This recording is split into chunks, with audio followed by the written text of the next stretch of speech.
ராதிகாவுக்கு நேரம் சரியில்லை போலிருக்கு. பலவித பிரச்சனைகள் பல பக்கங்களிலிருந்தும் வந்து குவிந்து கொண்டே இருக்கு.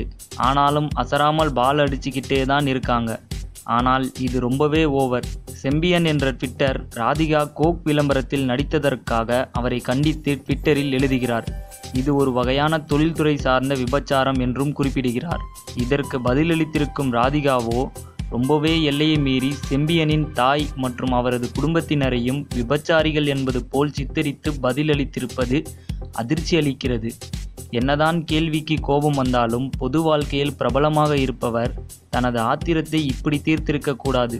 அதுவும் அவரும் ஒரு பெண், மனைவி, தாய் என்ற ரீதியில் இந்த ட்விட்டை போடும் முன் ஒரு நிமிடம் யோசித்திருக்கலாம். சினிமா மற்றும் அரசியல் செய்திகளை உடனுக்குடன் தெரிந்து கொள்ள subscribe to today cinema. Today cinema நேயர்களுக்கு நன்றி, வணக்கம். Please subscribe to today cinema.